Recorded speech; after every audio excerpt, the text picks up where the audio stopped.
16वीं शताब्दी में एक गांव में एक चुड़ैल रहा करती थी जिसका नाम था मेरी। मेरी दिखने में बहुत सुंदर थी और उसके सुंदर दिखने के वजह से बहुत से लड़के मेरी के ऊपर आकर्षित होते थे और यहाँ तक कि मेरी की खूबसूरती के बारे में सारे शहर में चर्चा होता था और इसी वजह से वहाँ की लड़कियाँ मेरी को बहुत नापसंद करती थी। लेकिन सबसे अजीब बात तो ये था कि मेरी एक चुड़ैल है, ये बात किसी को भी पता नहीं था।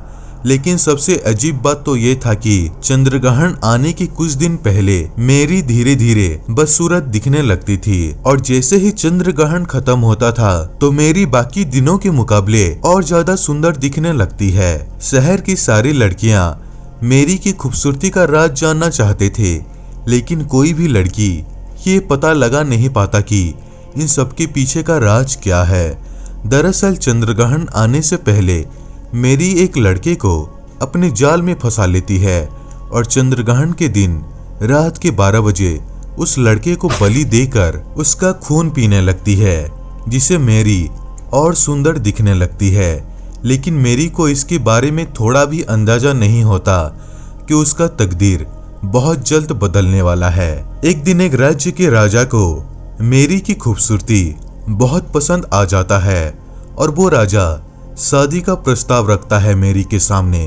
लेकिन मेरी राजा के प्रस्ताव को ठुकरा देता है, जिसे राजा गुस्से में आकर मेरी को बंदी बनाकर अपने साथ ले जाते हैं और अपने राज्य में एक नौकरानी की तरह रखते हैं। इसे मेरी गुस्सा होती है लेकिन कुछ कर नहीं पाती, क्योंकि मेरी को ये पता होता है कि अगर वो कुछ करने की कोशिश की तो उसको मौत का सजा सुना दिया जाएगा।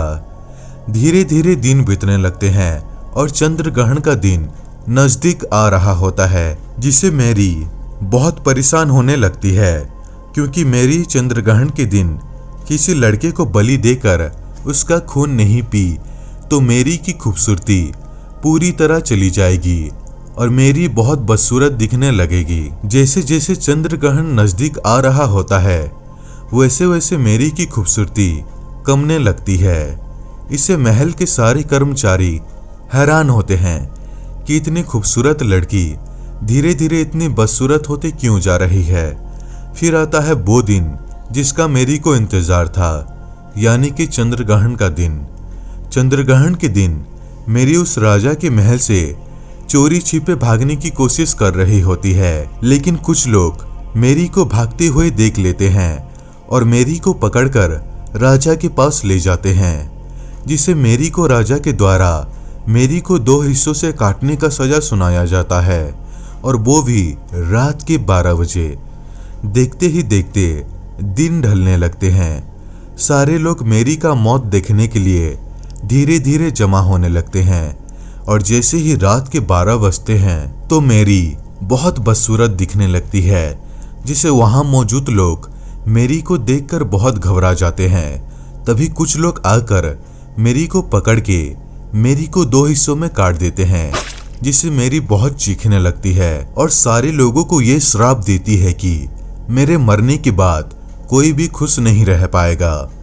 मेरी के मौत के 3 दिन बाद एक आधी कटी हुई लड़की लोगों को रहस्यमय तरीके से दिखाई देने लगती है और जो कोई भी उस आधी कटी हुई लड़की को देख लेता है तो वो लड़की उसे भी 2 हिस्सों से काटकर उसे जान से मार देती है। ये खबर धीरे धीरे आग की तरह उस शहर में फैलने लगता है और इस घटना से सारे लोग बहुत डरे हुए होते हैं। लेकिन सबसे अजीब बात तो ये था कि उस आधी कटी हुई लड़की के डर से बहुत से लोग अपने आप को मारने लगते हैं और वो लड़की और कोई नहीं बल्कि मेरी की आत्मा होती है। लेकिन सबसे अजीब बात तो ये है कि चंद्रग्रहण के बाद मेरी की आत्मा कभी भी दिखाई नहीं दी, यानी कि रहस्यमय तरीके से गायब हो गई। लेकिन आज भी जापान के लोग कभी कभी मेरी की आधी कटी हुई भूत को देखने का दावा करते हैं। दोस्तों ये स्टोरी कैसा लगा नीचे कमेंट करके जरूर बताना। दोस्तों अगर वीडियो अच्छा लगा हो तो वीडियो को लाइक करें, शेयर करें और इस चैनल को सब्सक्राइब करना बिल्कुल भी ना भूलें।